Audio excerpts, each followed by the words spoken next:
감사합니다.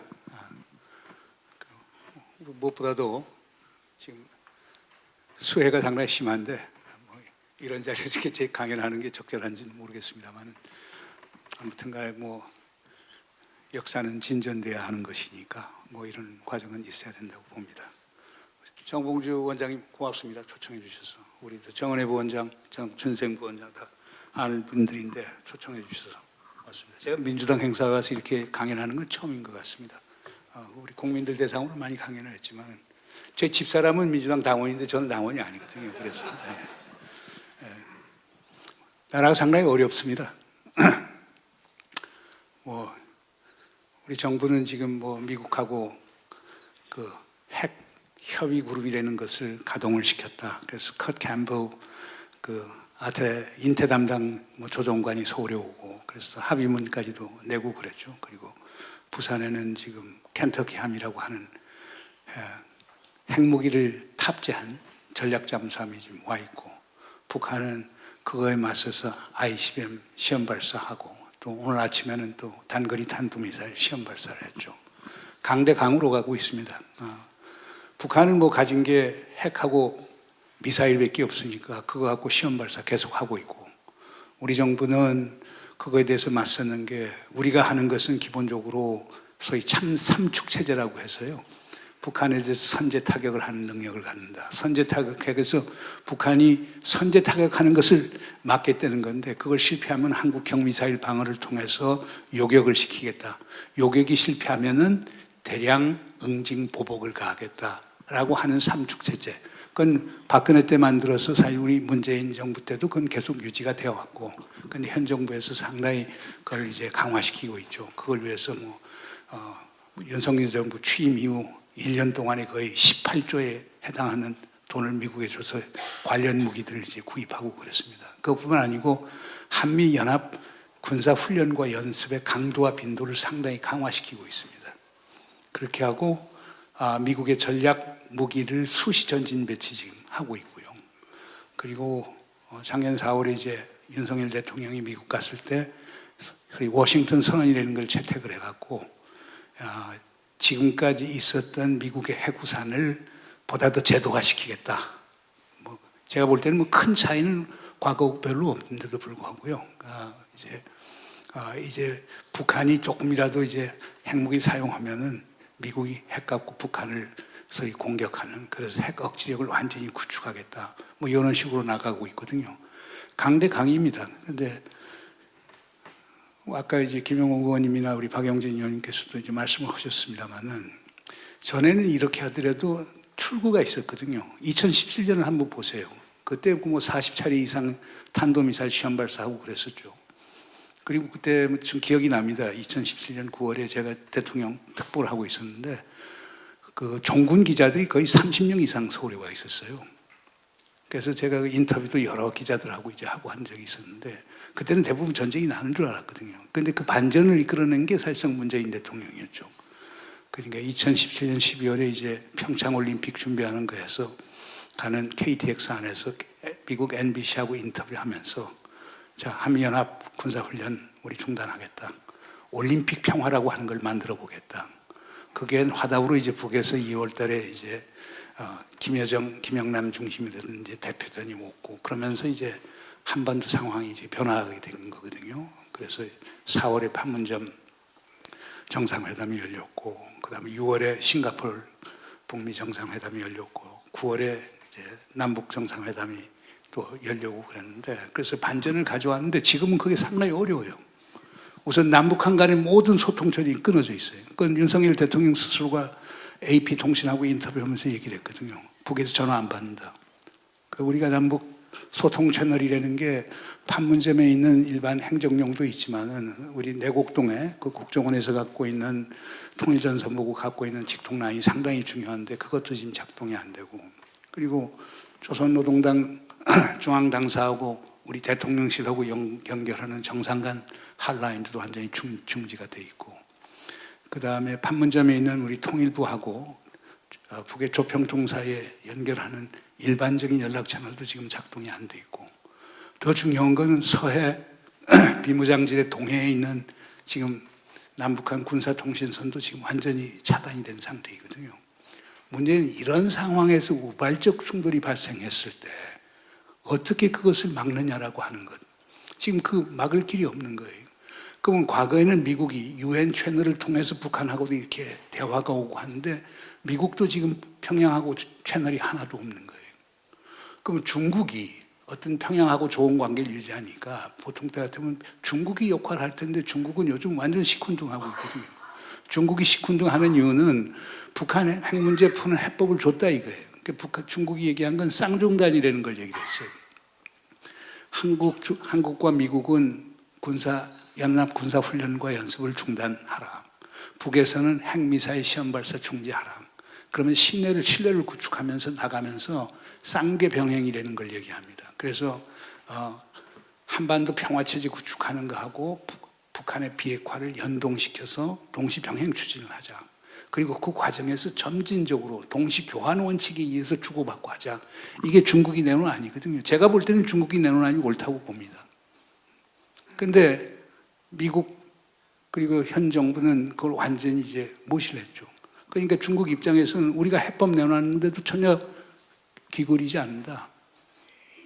그러니까 우리가 도와줄 이유가 뭐 있느냐. 북한 입장 이해된다. 그러니까 그거 갖고 또 지금 한국하고 미국에서는 중국이 또 북한 편만 든다고 이렇게 얘기를 하거든요. 제가 한 2주 전에 북경을 갔었는데 뭐 북경에 상당히 우리 한국이나 미국 정부에 대해서 비판적인 거예요. 그러면서 특히 미국에 대해서는 도대체 미국이 북한 핵 문제나 한반도 평화 문제를 해결하려고 하는 의지가 있느냐. 자기들 없다고 본다 이거예요.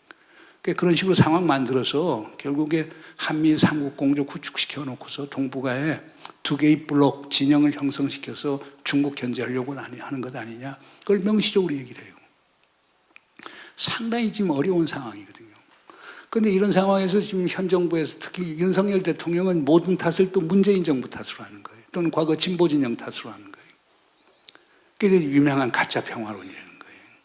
그러니까 북한의 선의에 의지해갖고 평화를 만든다. 그건 가짜 평화고 그런 가짜 평화를 추구한 나라들은 역사적으로 보면 다 망했다. 그뿐 아니에요. 또 최근에 그 자유총연맹 가서 하신 얘기는 더 자극적이고 우리가 수용할 수 없는 상의 모욕적 발언이죠. 그러니까 종전선언을 운운하면서 유엔군 사령부 해체하려고 하는 합창이나 하고 다니는 이런 친구들은 기본적으로 반국가적인 인사들이다. 그러니까 대북 화해 협력 정책을 지지하는 사람을 전부 다 반국가 체제로 보는 거예요. 그렇다면 국가보안법 갖고 전부 다 체포하고 감옥에 넣어야 될 거 아니에요. 그걸 하지 않으면서 결국에 북한하고 대화와 협상을 통해서 비핵화를 모색하고 평화를 추구하겠다는 모든 대한민국 국민을 반국가 사범으로 모는 것. 이건 참 수용하기가 어렵죠. 근데 왜 이 말에 그 문제가 있느냐면은 기본적으로 북한하고 지난 정부가 협상한 게 그냥 선의에 의지한 게 아니에요. 주고받은 거예요. 판문점 선언하고 평양 선언 보세요. 우리는 기본적으로 원한 게 북한의 비핵화를 원했고 그리고 한반도에 있어서 긴장 완화와 신뢰 구축, 군사적 신뢰 구축해서 2018년 9.19 때는 남북 군사 합의서까지 채택하지 않았습니까? 한반도에서 우발적 충돌이 일어난다고 하면 서해나 비무장지대에 일어나는데 여기에 있어서 서로 신뢰 구축을 하자. 쌍방이 다 동의한 거예요. 동등하게 주고받은 것이지 우리가 북한의 선이라고 하는 망상을 쫓아서 한 것은 하나도 없었어요. 더 중요한 거는 난 윤석열 대통령이 종전선언을 읽어봤는지 저는 좀 의심스러워요. 분명히 지난 정부에서 인수위 때 받았을 때 보고를 받았을 건데 2021년 그러니까 우리 정권 끝나기 한 해 전이죠. 그때 이제 8월, 9월, 10월 이 3개월 사이에 한미 간에 상당히 많은 협상이 오고 갔어요. 그게 종전선언의 문안에 관한 거였어요. 그 이유는 2019년 2월 하노이 2차 북미 정상회담이 실패를 하지 않았어요. 그 실패한 것도 여러분들 좀 아실 필요가 있어요. 우리 정부는 엄청나게 노력을 했어요. 그 가령 예를 들어서 2018년 9월 평양선언에 보면 4조에 이런 조항이 들어갑니다. 결국에 뭐냐. 북한은 그러니까 김정은이가 어떤 약속을 하느냐면 미국이 2018년 6월 12일 싱가포르 정상선언에서 합의한 대로 북미 관계를 정상화시키고 한반도의 항구적인 평화체제를 만들고 그렇게 하면 비핵화를 시키고 그리고 6.25 때 그 유실된 그 미군 유해를 송환시킨다는 게 내고 항목인데 북한이 원하는 건 특히 세 가지. 그러니까 북미 관계 정상화, 한반도 평화, 항구적인 평화체제. 세 번째, 그럼 우리 비핵화 하겠다는 거거든요. 그러니까 그걸 갖고서 우리 특히 문재인 대통령이 엄청 노력을 했었어요. 그래서 그 집어넣은 항목이 만약 미국이 6.21 싱가포르 선언을 제대로 이행을 한다라고 하면은 북한은 영변에 있는 핵시설을 완전히 영구적으로 폐기를 하고 그다음 동창내에 있는 미사일 시험 발사대조차도 좀 더 폐기를 하겠다고 이렇게 들고 나왔어요. 그걸 갖고 한오일 간 건데 트럼프가 어떻게 오겠습니까?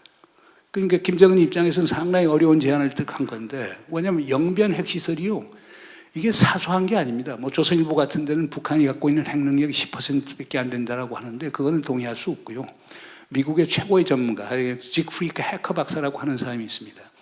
그게 미국에서 핵무기 디자인하는 로스 알라모스 연구소 소장을 12년을 한 유명한 핵과학자인데 그분이 유일하게 영변을 4차례를 갔다 온 사람이에요. 그리고 그분이 2010년 11월에 영변을 방문해갖고 고농축 우라늄 시설이 직접 가동하고 있는 걸 눈으로 본 사람이에요. 그분 주장에 하면은 영변 핵시설이 북한이 갖고 있는 핵 능력의 60에서 70%는 된다는 거예요. 왜냐하면 그게 오메가와트짜리 원자로 있죠. 연료 생산 공장이 있죠. 방사학 제철이 통해서 플루토늄 생산해내는 공장이 있죠. 수소 폭탄이 필수적인 삼중수소 생산 공장이 있죠. 그다음 고농축 우라늄 시설 있죠. 그리고 제일 중요하게 북한이 갖고 있는 핵무기 연구소가 거기에 있는 거예요. 이것만도 검증 가능하게 폐기하는 데 걸리는 시간이 10년 이상 걸린다고 보는 거예요. 이런 제안을 북에서 했는데 그리고 그 반대급부로 북에서 요구한 건 간단한 거예요. 2016년 이후에 유엔 안보리가 채택한 6개의 안보리 제재 결의안 중에서 뭐 섬유 및 의류 임가공, 그다음 수산물 수출, 석탄 수출 이런 것들을 허용해 주면은 자기들이 완전히 영구 폐기하겠다고 그런 거예요. 근데 트럼프가 안 받은 거예요. 트럼프가 뭐라고 얘기하느냐? 북이 갖고 있는 모든 핵과 미사일, 탄도미사일, 화생무기를 전부 다 폐기하면은 북한 경제 밝은 미래를 보장해 주겠다고 얘기를 한 거예요. 그러니까 김정은이는 썸딜, 어떻든 적게라도 딜을 해 나가고 하자고 하는데 트럼프는 빅딜을 제시해서 노딜로 가버린 거예요. 그러니까 북한 입장에서는 그리고 68시간을 기차를 타고 오지 않았어요. 그 김정은 한편은 얼마나 그게 충격적이겠어요. 엄청 배신감을 느꼈죠. 그 다음부터 이제 남북 관계가 어려워졌어요. 그러니까 이런 상황에서 우선 1차적으로 한 건 문재인 대통령이 2019년 6월 30일 날 판문점에서 북미 정상회담을 3차 정상회담을 사실 주선을 했죠. 어떤 의미에서는.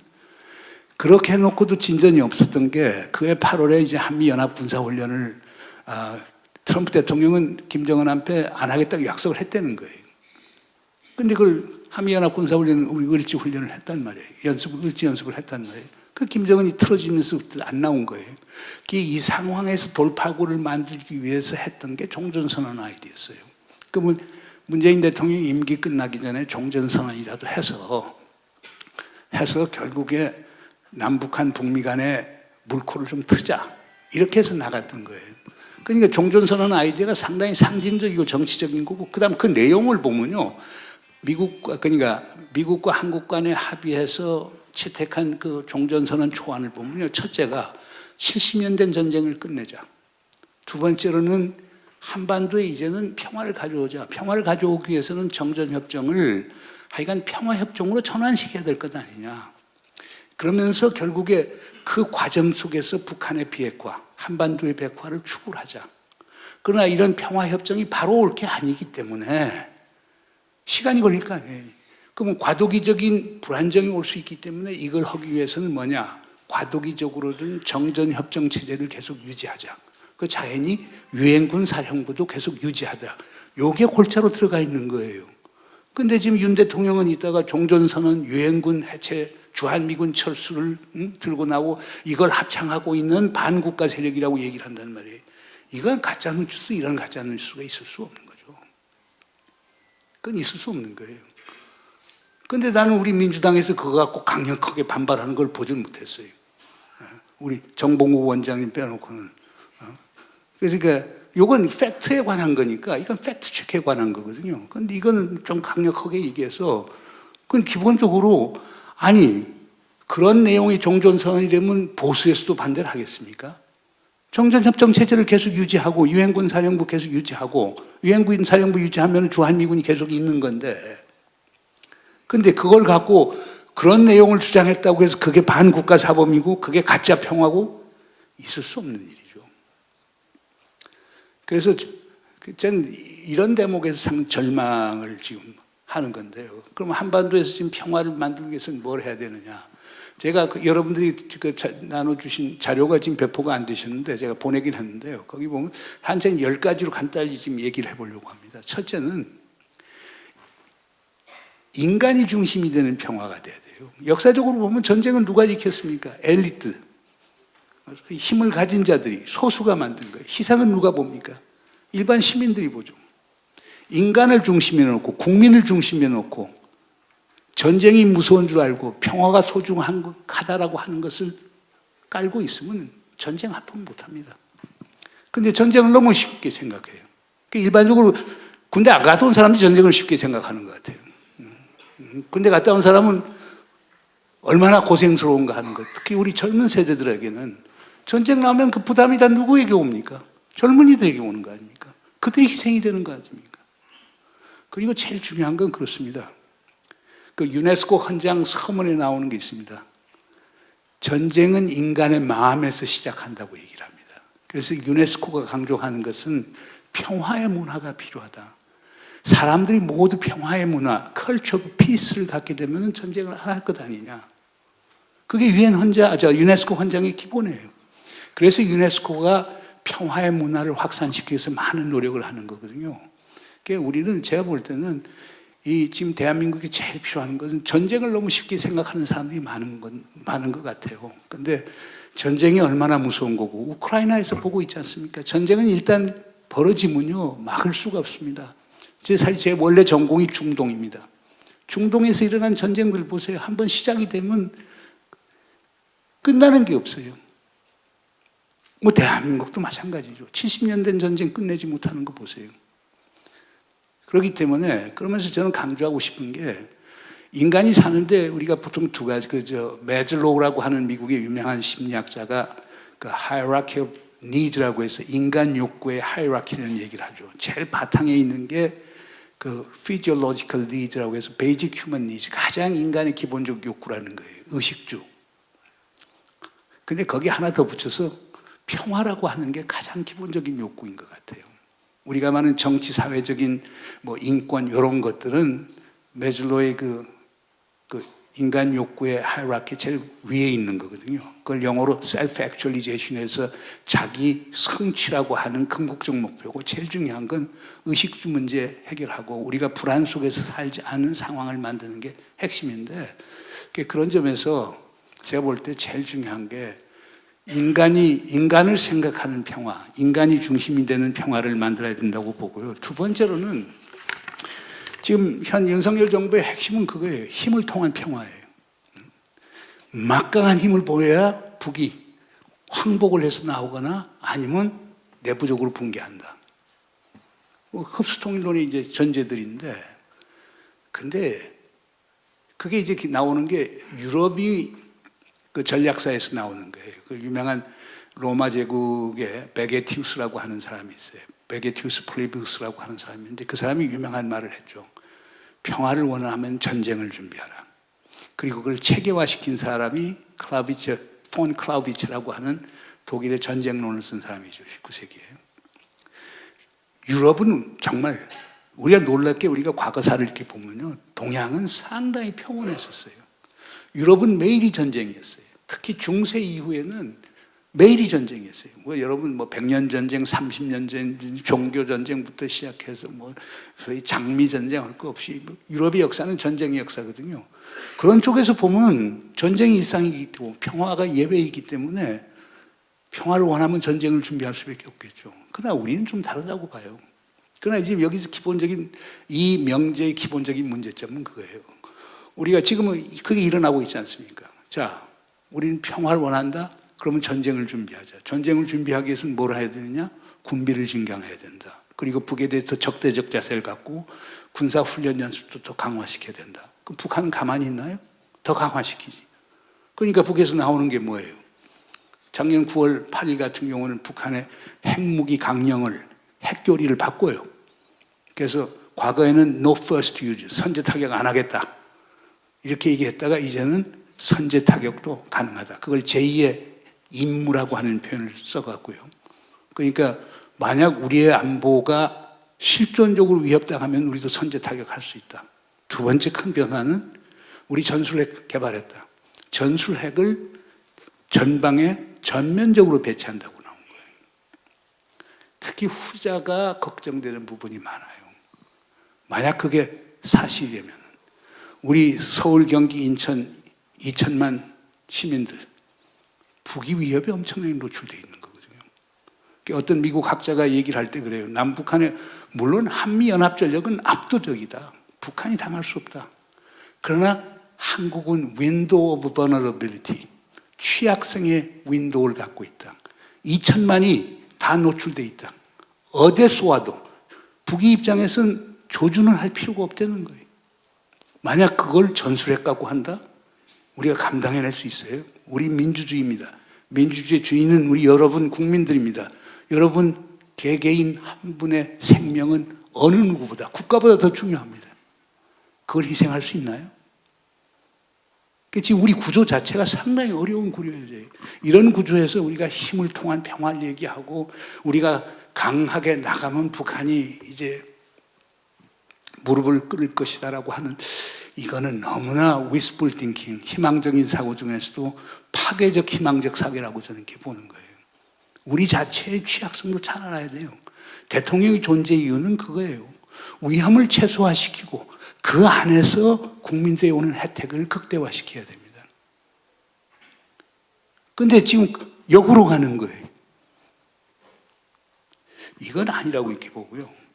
그 다음에 이제 세 번째 제가 이제 강조하고 싶은 거는, 우리가 이제 제일 중요한 게 하나는 이거였어요. 어떤 북이 실존적 위협 아닙니까? 현실로 존재하니까 북한 위협에 맞설 수 있는 능력은 가져야 돼요. 그래서 문재인 정부 때 국방비를 9%씩 올리지 않았어요. 역대 정부에서 그렇게 올린 적이 없습니다. 특히 2017년에 엄청난 국방비 증액을 했고, 그게 문재인 정부 5년 동안에 계속 많은 돈이 국방비 쪽으로 간 거예요. 그때 엄청나게 우리가 전투력이 증강이 됐어요. 우리가 얘기는 하지는 않지만 방위산업도 그때 완전 되살아났어요. 왜냐하면 이명박 박근혜 이 두 정부 있었을 때 뭐 방산비리 운운해서 정치적 동기를 가진 조사를 하다 보니까 방산이 다 죽었다가 이걸 되살린 게 문재인 정부 되살린 거예요. 지금 그 덕을 어찌 보면 지금 윤석열 정부에서 보고 있지만, 그러니까 그럼 그렇게 하기 위해서 왜 그렇게 하느냐? 전쟁 안 일어나려고 하면 한편에서 대화 협상하지만 다른 한편에서는 우리가 억지력은 갖춰야 된다. 그리고 한미동맹도, 아니 문재인 정부 때 한미동맹이 망했나요? 그것도 윤석열 정부가 보내는 가짜 뉴스 중에 하나인데, 미국 가서 물어봐요. 바이든 정부 물어봐요. 트럼프 때는 별로 좋아하지 않았어요. 방위비 분담금 제대로 안 낸다고 해서 싫어하긴 했지만, 바이든 행정부 때는 2021년 5월에 워싱턴에서 바이든 문재인 정상회담 할 때 바이든 대통령이 문재인 대통령 하는 거 보세요. 그러니까 기본적으로 이번에도 바이든 왔을 때 문재인 대통령 찾아가려고 하는 걸 현 정부에서 못 가게 한 것들 아닙니까? 그만큼 대북 군사적 억지력을 구축하고 한미동맹을 굳건히 한다는 건 유지를 했어요. 그러면서 한 걸음 더 나갔죠. 그걸 영어로 피스키핑이라고 해요. 평화를 유지하는 거예요. 그러니까 우선 군사적 억지력이 구축이 되면 북이 함부로 우리를 못 치니까 기본적으로 유지가 되는데, 그렇게 가다 보면 황구적인 안보 딜레마에 빠지게 돼요. 그럼 그걸 벗어나기 위해서는 뭘 해야 되느냐?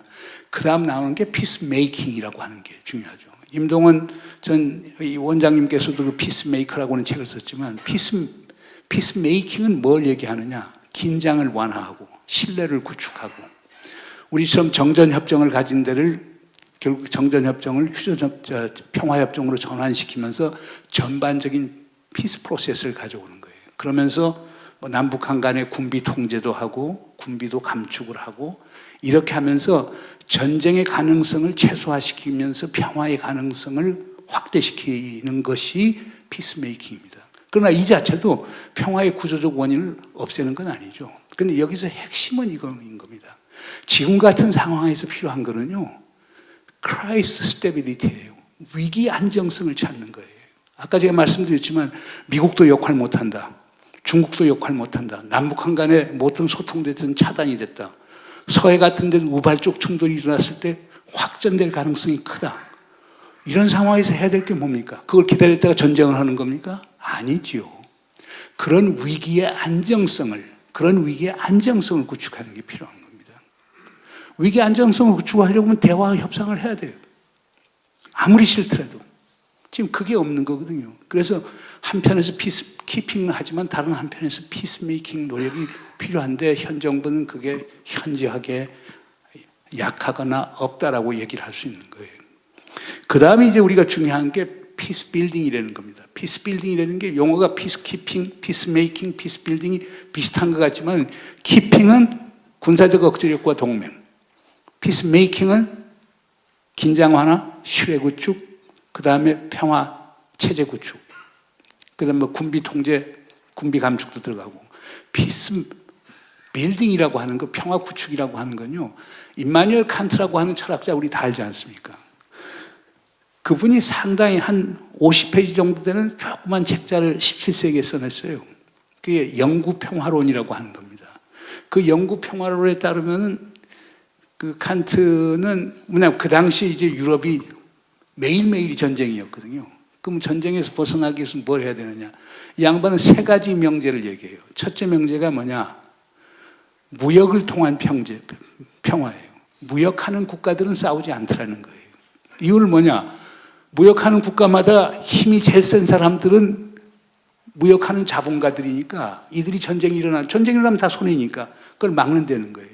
두 번째 명제가 민주평화론이라는 거예요. 그분은 공화정이라는 표현을 쓰는데 공화정끼리는 싸우지 않는다는 거죠. 그것도 같은 논리예요. 공화정에서 민주주의 체제가 되면 국내적인 견제와 균형 체제가 있잖아요. 그럼 두 개의 국가에서 동시에 견제와 균형을 하게 되니까 전쟁이 일어날 가능성이 적겠죠. 그래서 지금 그 예일 대학에 있는 브루스 라셋 교수를 포함해서 민주평화론은 지금 상당히 전 세계적으로 이제 확산이 되고 있는 이론입니다. 세 번째가 뭐냐? 평화연방, Pacific Federation이라는 표현을 썼어요. 그러니까 전쟁은 국가 간의 전쟁인데 세계 국가들이 하나의 세계 정부를 만들면은 전쟁은 없어지는 것 아니냐 이거죠. 그런데 저는 이 칸트 이게 뭐 이런 식으로 얘기하면 북측 친구들은 뭐 당장에 비판해요. 야, 너희들 우리 지금 소위 체제 통합하고 흡수 통합을 하려고 하는 것 아니냐 하는데 그렇지 않고 너희들 스스로 자 개혁 개방 통해서 무역 많이 하도록 하고 우리가 그 여건 대외적 여건을 만들어 줄게.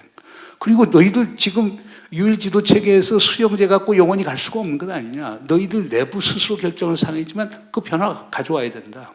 그리고 세 번째가 남북이 통일로 가는 것. 통일이 안 되면 남북연합을 통해서 통합으로 가는 것도 결국 좋은 방법 중에 하나고 특히 통합으로 가게 되면 전쟁이 일어날 가능성이 상당히 적어지겠죠. 지금 유럽연합하고 비슷하겠죠. 그러니까 이런 것도 우리가 생각해 볼 필요가 있지 않느냐 보아집니다. 그 다음에 제가 또 이제 강조하고 싶은 거는 역지사지의 문제입니다. 역지사지라는 말은 상당히 좋은 말입니다. 이게 그 리프킨이 쓴 책에도 그 엠패티라고 하는 공감이라고 하는 게 있는데 이 역지사지가 바로 공감의 문제거든요. 북한을 악마화시켜 보세요. 악마는 협상하지 않습니다. 자기를 위한 협상은 하죠. 파우스트 메피스토펠레스처럼 자기를 통한 협상은 할 수 있지만은 기본적으로 악마는 협상하지 않습니다. 근데 상대방을 악마로 취급을 해버리면 상대방이 나와서 대화 협상하겠습니까? 그리고 북한 입장에 보는 것도 상당히 중요해요. 그걸 한국에서는 이제 보수 측에서는 그게 내재적 접근을 한다고 그래서 친북 인사들이라고 비판의 도구로 사용이 됐는데 그렇잖아요. 지금 북한이 지금 주장하는 것들 보세요. 왜 너희들 ICBM 시험 발사하고 탄도미사일 시험 발사하느냐? 미국이 위협이 오기 때문에. 미국이 너희들 절대 침범하지 않는다. 그러나 북한 아이들 들어보면 6.25 때 미국이 우리한테 어떻게 했는가 봐라. 그 다음에 이라크, 리비아, 아프가니스탄 거기서 미국이 한 거 봐라. 우리 입장에서 미국으로부터 엄청난 위협을 느낄 수밖에 없다. 그러나 한국이나 미국에서 얘기하는 사람들은 우리는 북한을 공격할 의도가 하나도 없다. 중요한 게 북한의 입장에서 중요한 거거든요.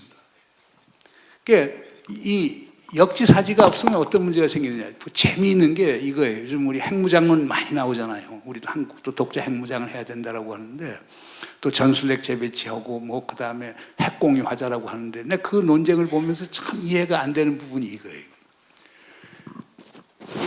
북한에 대한 핵 억지력의 요체는요. 북한이 미국이 갖고 있는 핵무기의 능력과 미국의 전략적 의도와 미국의 정치적 의지가 제일 중요해요. 북한이 그냥 인식하고 평가하는 게 더 중요한데 전부 다 우리 시각에서 보는 거예요. 그렇다면 북한의 의도와 의지, 전략을 잘 읽을 수가 없어요. 그러니까 지금 가령 미국에서 북한을 오랫동안 연구한 분들은 이렇게 얘기해요. 지금 기존에 있는 미국의 핵 전력과 한미연합전력을 갖고도 충분히 북한에 대한 억지가 가능하다. 왜냐하면 북한이 그게 나오지 않느냐. 왜 북한이 왜 계속 핵무기 능력을 증강하느냐.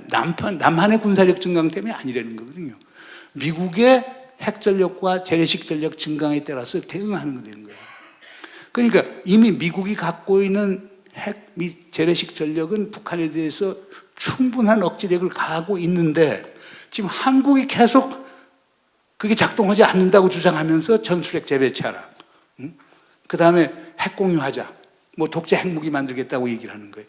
이런 것들도 입장 바꿔서 생각해보지 않은 데서 생기는 문제점들인 것 같아요. 그래서 역지사지의 중요점이라는 건 전략적 공감대를 구축하는 게 상당히 중요한데 우리가 그걸 지금까지 제대로 하지 않았다. 그걸 아마 제일 잘한 분은 김대중 대통령이었어요.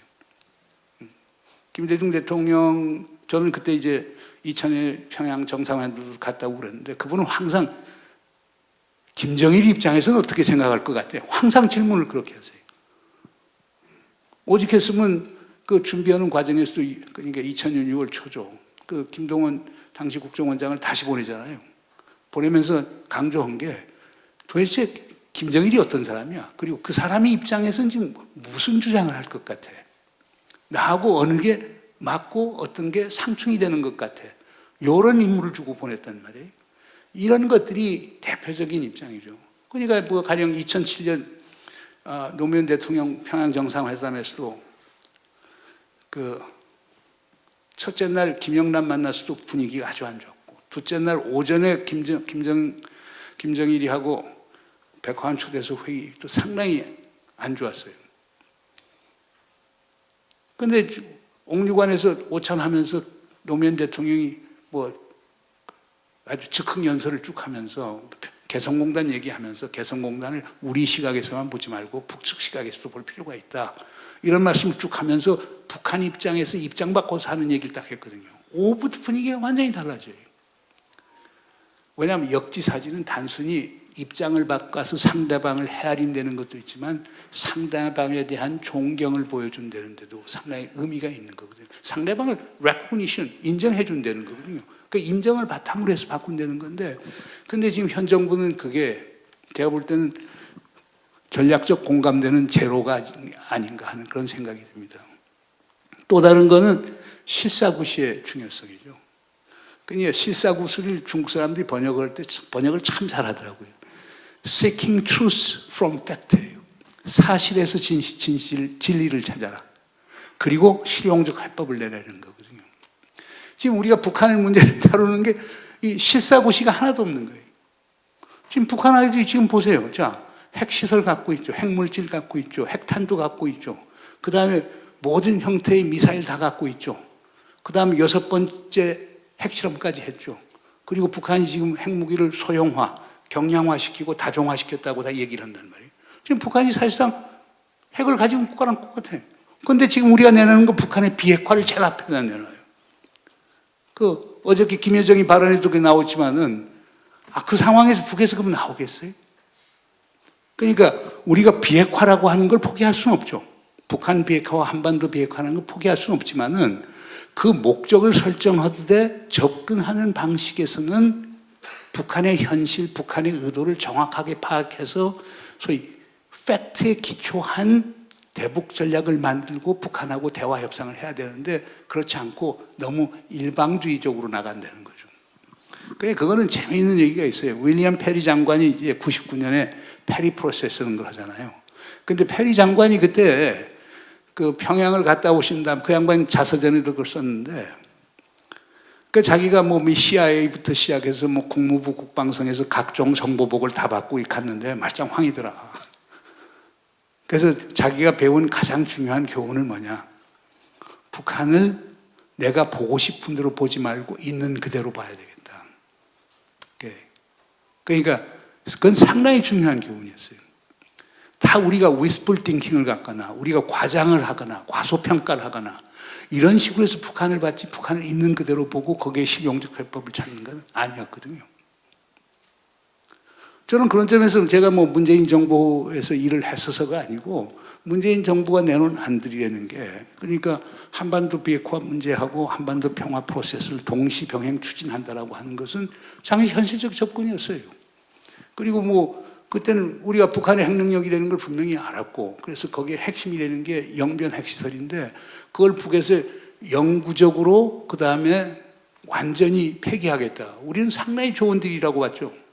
그런데 결국 트럼프 대통령도 우리 문재인 대통령은 같이 가려고 그랬었는데 당시 그의 보좌관을 했던 존 볼튼하고 마이클 폼페오 같은 친구들이 미국의 국내 정치적 이유 때문에 결국에 우리 측 안을 받지 않은 건데 아쉬운 일이죠. 그런데 그게 전부 다 실사구지 정신이 모자랐기 때문에 생긴 것 아니냐. 그 다음 제가 강조하고 싶은 거는요. 신뢰와 선공 먼저 주는 그런 전략이 상당히 필요하다. 김대중 대통령 계셨을 때 김대중 대통령이 햇볕 정책이라는 걸 우선 화해 협력 정책이라고 그러고 그걸 세 가지 이제 원칙을 제시했죠. 첫 번째 원칙은 북한의 어떠한 군사적 도발도 용납하지 않겠다. 제1원칙. 제2원칙. 우리는 북한을 흡수 통일하거나 또는 무력 통일하려고 하는 의도는 하나도 없다. 북한 제재하지 않겠다. 두 번째 원칙. 세 번째 원칙은 화해 협력을 통해서 교류협력, 화해협력을 통해서 사실상의 통일 상태를 만들고자 하는 게 우리의 희망이다. 이게 세 번째 원칙이에요. 그리고 나서는 이제 운영 원칙을 몇 가지 얘기를 해요.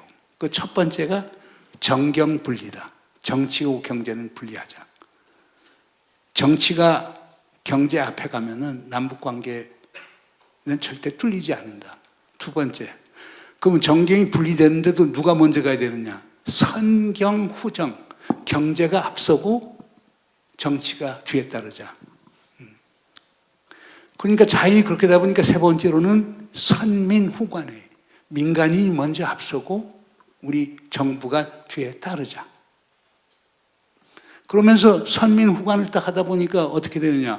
민간인 교류하고 오는 건 비교적 쉽잖아요. 정부가 하게 되면 정치적이고 군사적인 걸 해야 되니까. 그 다음 나온 게 선의훈안이에요. 쉬운 것부터 먼저 하고 어려운 건 나중에 하자. 그리고 마지막으로 선공후득, 먼저 베풀고 나중에 취하자. 그러니까 마중물이 필요하잖아요.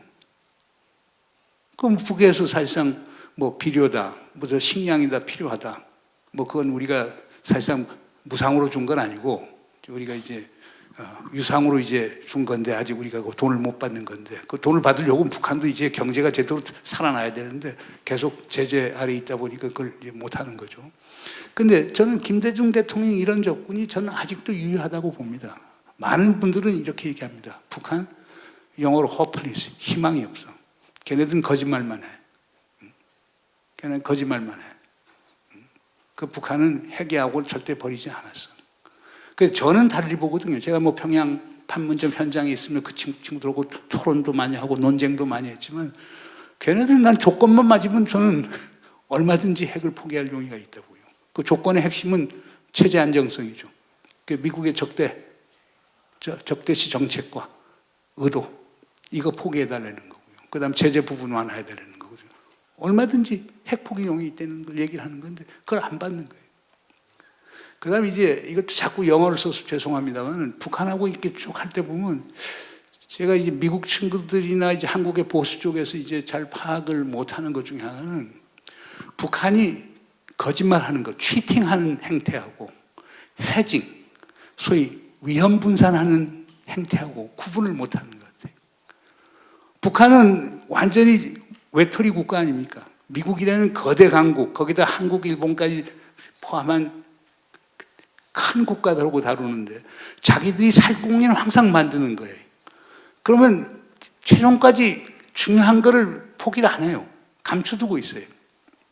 그 다음에 이제 협상이 안 되고 하면 그 카드를 꺼내는데 미국이나 한국 사람들 입장에서 보면 그게 거짓말하는 상습적인 사기 행위라고 얘기를 하는 거고 북한 입장에서는 그게 자기들이 해징, 스스로를 지키려고 하는 위험 분산 전략이라고 얘기를 하는 거거든요. 이게 아까 역지사지 문제하고 관련이 되는 건데 북한하고 다룰 때 이걸 자세히 볼 필요가 있지 않느냐 그런 생각이 또 듭니다. 그 다음 제가 이제 볼 때는요, 제가 볼 때는 상상과 칭찬이 평화다라고 하는 표현을 썼는데 그 상상의 문제는 제가 얼마 전에 돌아가신 이제 오에 겐자부로 일본의 유명한 문학가 그분이 제가 김대중 도서관 관장을 할 때 우리 연세대에 초청을 했어요. 그분이 연세대에 와서 강연을 하면서 상당히 흥미있는 강연을 하더라고요. 그분 얘기는 아베는 희망이 없다 이거예요.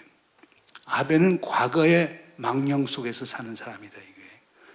대동아 공영권과 일본 군국주의 그 과거가 영광스러운 과거라고 생각이 되고 그걸 재현시키려고 하는데 미래에 대한 상상이 없는 사람이 되는 거예요. 그런 사람이 지도자인 한 일본의 미래는 없다라고 얘기를 했거든요. 저는 한국에도 좀 적용이 되는 것 같아요. 제가 우리 젊은 분들하고 이제 제가 토론도 많이 하고 하는데 통일 뭘 합니까? 자, 통일되면은 전쟁이 없어지는 거 아니냐? 그럼 자네들 결국에 군대 안 가도 된다. 그 다음에 통일이 되면은 남북 간에 잘 왔다 갔다 할 수 있고, 그 다음에 우리 시장이 1억 시장으로 넘어지고 그러면 일본이나 중국하고도 맞설 수 있는 큰 시장이 만들어지면 젊은이들이 일자리 더 많이 생길 수 있는 것 아니냐. 그럼 세 번째 사회문화적인 거 마찬가지예요. 자, 자네들 비행기 타고 꼭 유럽 갈 필요 있나. 유라시아 열차 타고 트랜스 차이나 레일로드 사갖고 거기 가면서 중국 몽고 들려서도 유럽 갈 수 있고 그 다음 블라디보스토크, 하바롭스크 포함해서 쭉 해서 저기 암스테르담까지 로텐부담까지 갈 수 있다고 생각해봐라. 얼마나 신나는 일이냐. 통일이 뭐 단순하게 규모적으로 한민족이 하나의 국가가 돼야 된다는 의미가 아니고 우리 젊은이들의 미래에 어떤 혜택이 올 것인가를 상상을 한번 해봐라. 근데 그 상상이 없으면 통일한 이유가 하나도 없지. 상상의 중요성이 상당히 필요하다고 보고요. 그 다음 칭찬의 중요성인데 그 북한이 제일 사실상 그 트럼프에 대해서 화나는 부분이 이거예요. 2018년 4월에 북한이 이제 일방적으로 선언을 해요. 우리가 핵미사일 시험 안 하겠다. 그리고 그게 2021년까지 계속 와요. 돌아온 거는 41차례의 제재밖에 없어요. 미국으로부터. 그러니까 북한 입장에서는 아무리 트럼프한테 잘 보이고 미국에 잘 보이려고 행동을 하더라도 돌아온 게 제재밖에 없어요. 북한이 특히 이 결정을 해서 미국하고 협상하는 친구들이 입지가 좁아질 수밖에 없는 거예요. 이거는 왜 60년대 말 70년대 그 하버드 대학의 스키너 교수라고 있지 않습니까?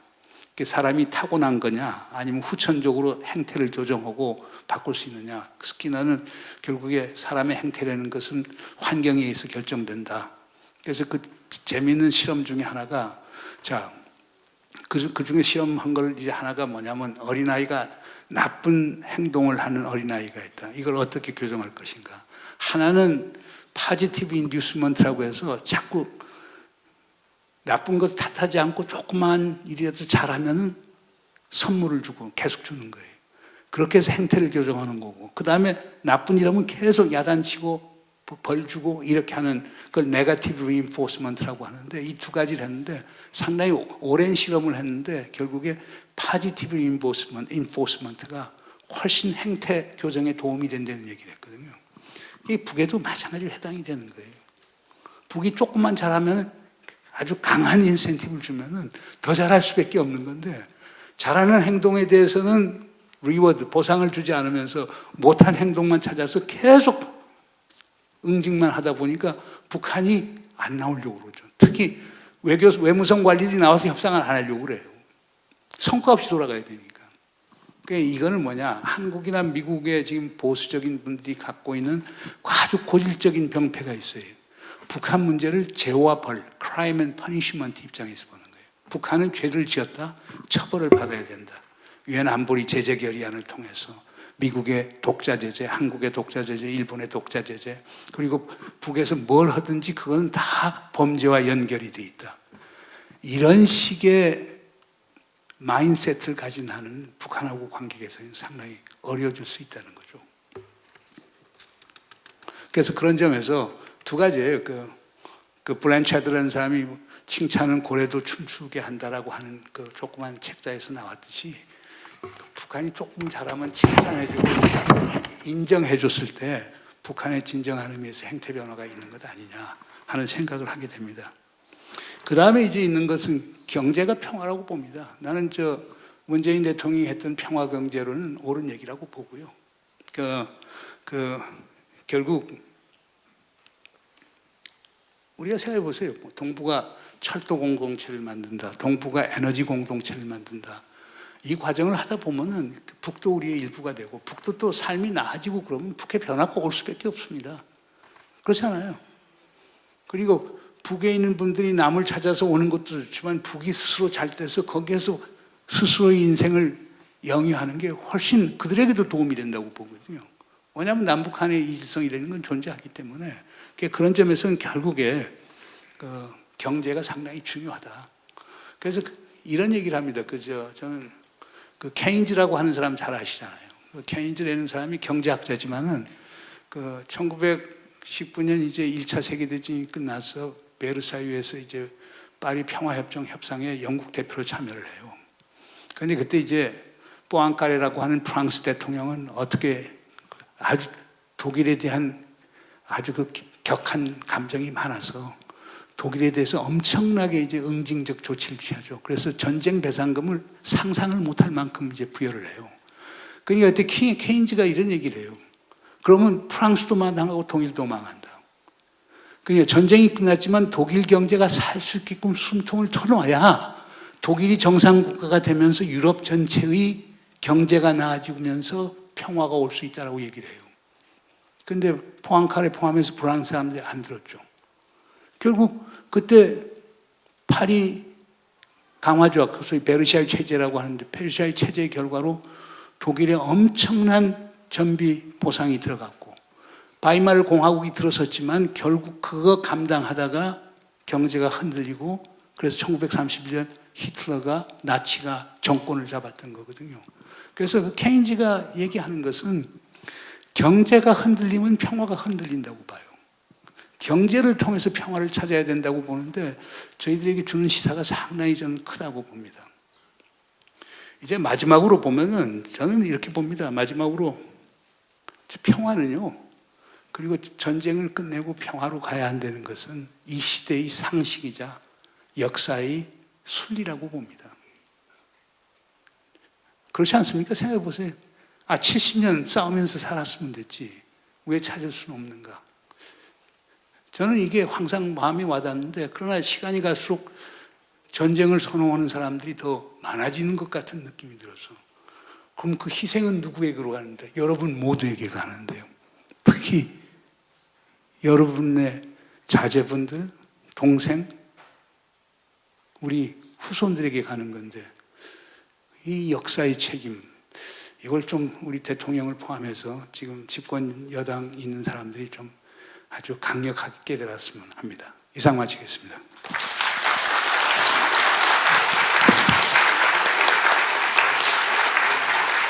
네, 감사드립니다. 네, 많은 생각을 하게 하는 그런 강연이었던 것 같습니다. 우리가 또 전쟁의 무서움, 평화의 소중함, 그리고 역지사지, 실사구시, 상상과 칭찬, 또 신뢰, 이런 것들을 기반으로 한반도의 평화를 또 위해서 또 방법과 방향까지 알려주신 문정희 교수님께 다시 한번 박수 부탁드립니다. 네. 저희가 교수님을 이렇게 보내드리기엔 좀 아쉬워서요. 사전에 질문을 받았습니다. 네, 두 분께 질문을 받도록 하겠습니다. 질문 두 분께 먼저 듣고 그리고 한꺼번에 교수님께서 답변을 하는 시간을 갖도록 하겠습니다. 네, 먼저 박강산 서울시의회 비례대표 의원님께서 질문해 주시겠습니다. 네, 교수님 강의 잘 들었습니다. 제가 평소에 팬이었는데요. 항상 뭐 차이나는 클래스나 이런 방송에서 교수님 강연 듣고 하다가 이렇게 실제로 뵙고 얘기를 듣게 돼서 더 감회가 새로운 것 같습니다. 서두에 말씀해 주신 것처럼 나라가 많이 어지럽습니다. 지금 윤석열 정부의 대북 정책을 좀 전반적으로 어떻게 평가하시는지 궁금하고, 윤석열 정부가 남북 정상회담의 역사를 계승할 의지가 있다고 보시는지 좀 궁금합니다. 네, 그 두 번째 질문자까지 듣고 한꺼번에 답변을 듣도록 하겠습니다. 네, 두 번째는 송지연 서울시당 교육연수위 부위원장님 어디 계신가요? 네, 여기 있습니다. 네, 안녕하세요, 교수님. 예, 저는 얼마 전에 그 시사인에서 인터뷰 하신 거 읽고 굉장히 재미나게 읽었는데 여기서 직접 뵈니까 더 설레고 기분이 좋습니다. 오늘 명강에 너무 감사드리고요.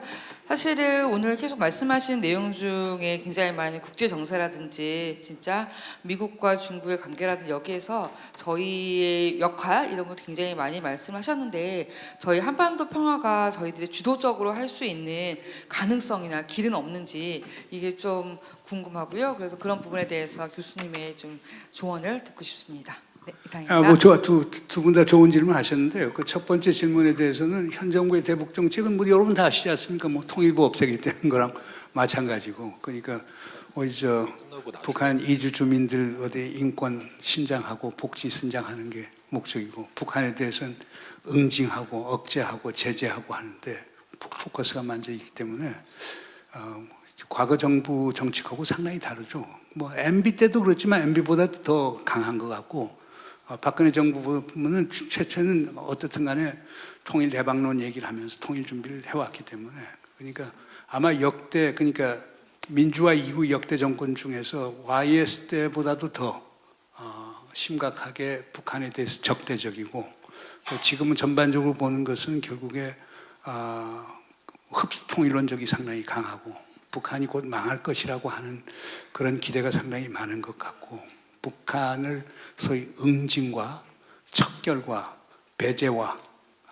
배제의 대상이 되고 있는 것 아닌가 생각이 돼요. 그런 점에서 남북 기본 합의서 포함해서 우리가 지금 남북 관계를 할 때 제일 중요시 여기는 게 7.4 공동성명, 남북 기본 합의서, 그 다음에 6.15 공동선언, 14 정상선언, 그 다음 4.27 판문점 선언, 그 다음 9.19 평양 정상선언인데, 아마 이걸 어느 곳도 준수하지 않으려고 하는 것 같아서, 그러니까 그냥 북에서도 얘기하는 거죠. 뭐 정권 바뀌면 정책 다 바뀌는 그런 상대들하고 우리는 대화할 용의가 없다라고 나오는 건데, 지속성의 문제인데, 그러나 어떻든 그 당시에 국민적 성원과 합의에 의해서 구축된 그런 합의들을 현 정부가 일방적으로 이렇게 무시하는 것, 이거는 제가 볼 때 수용하기 상당히 힘들지 않느냐.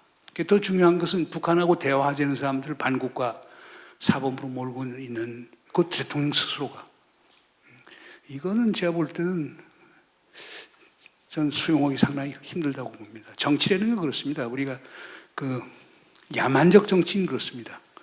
지지 세력에 떡 하나 더 주고 중도 세력을 포섭하고 적대 세력을 그냥 깨부수는 게 그게 야만적 정치거든요.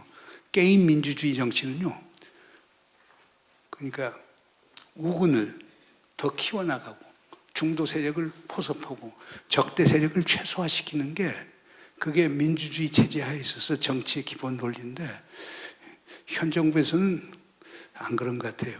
그러니까 소위 적대 세력을 깨부수고 중도 세력은 신경 안 쓰고 그다음 지지 세력은 더 심화시켜 나가자라고 하는 건데, 그러면 우리 사회에 가져온 게 적대적 양극화 체제로 갈 수밖에 없어서 그게 아쉬운 거라고 봅니다. 그래서 결론적으로 말씀드리면은 우리 박 선생님께서 얘기하시는 현 정부가 과거 남북한 합의를 존중하는 것 같지는 않다.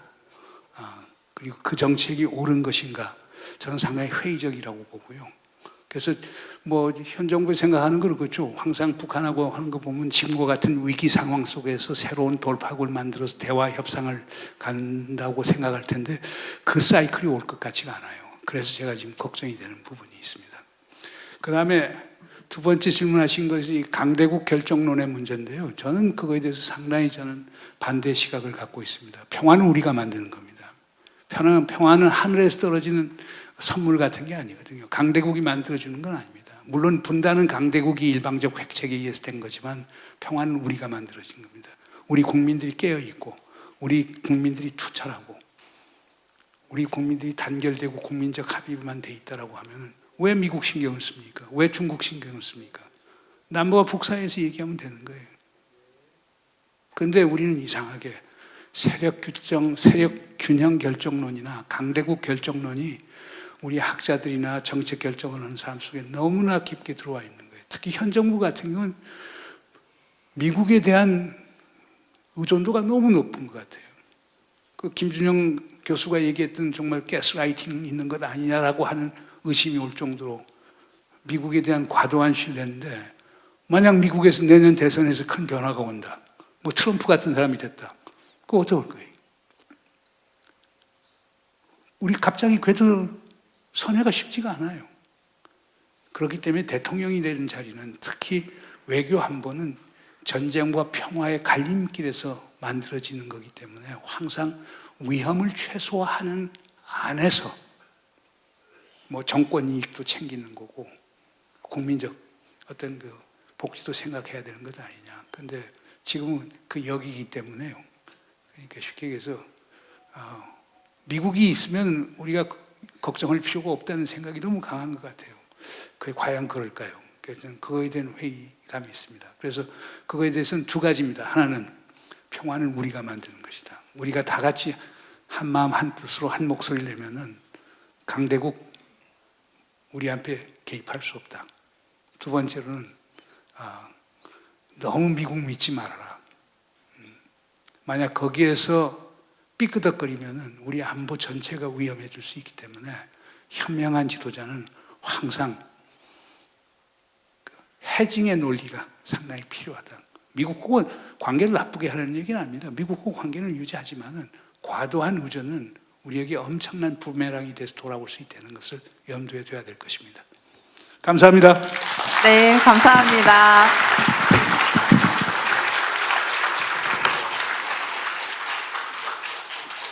네. 네, 소중한 강연 너무 감사드립니다. 네. 네, 다시 한번 큰 박수 부탁드립니다.